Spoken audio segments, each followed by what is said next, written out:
السلام علیکم، میں ہوں اقبال سحر اور آپ دیکھ رہے ہیں ریئل نیوز ورلڈ۔ ناظرین، کانکوٹ میں مغویوں کی بازیابی کے لیے آپریشن، ڈاکوؤں کی فائرنگ سے ایس ایچ او جاں بحق۔ مقابلے میں D S P Qalandar Bakhsh Soomro سمیت 3 اہلکار زخمی۔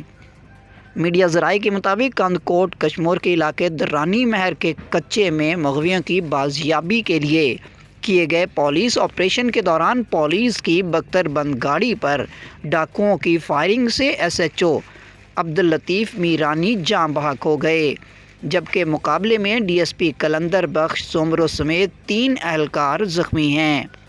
کانکوٹ درانی مہر کچے کے علاقے میں پولیس کا ڈاکوؤں کے خلاف آپریشن جاری ہے۔ ایس پی عرفان سمو آپریشن کی سربراہی کر رہے ہیں۔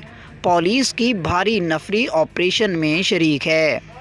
ایس پی عرفان سمو کا کہنا ہے کہ پولیس اور ڈاکوؤں میں فائرنگ کے تبادلے کے دوران S H O Abdullatif Mirani جاں بحق ہوئے۔ کانکوٹ ڈاکوؤں سے مقابلے میں 3 پولیس اہلکار زخمی بھی ہوئے ہیں۔ کانکوٹ پولیس نے کچے کے مختلف علاقوں کا گھیراؤ کر کے راستے سیل کر رکھے ہیں۔ ایس پی عرفان سمو کے مطابق کانکوٹ آپریشن جاگیرانی گینگ کے خلاف کیا جا رہا ہے۔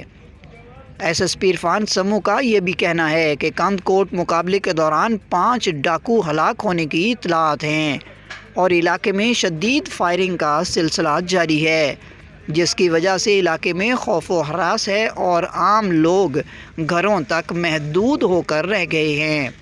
مزید اپڈیٹ کے لیے ہمارے ساتھ وابستہ رہیں۔ اگر آپ نے ہمارے چینل کو سبسکرائب نہیں کیا تو پلیز کر دیجئے اور بیل آئیکن کو پریس کرنا مت بھولیے تاکہ ہماری نئی ویڈیو کا نوٹیفیکیشن بر وقت آپ تک پہنچ سکے۔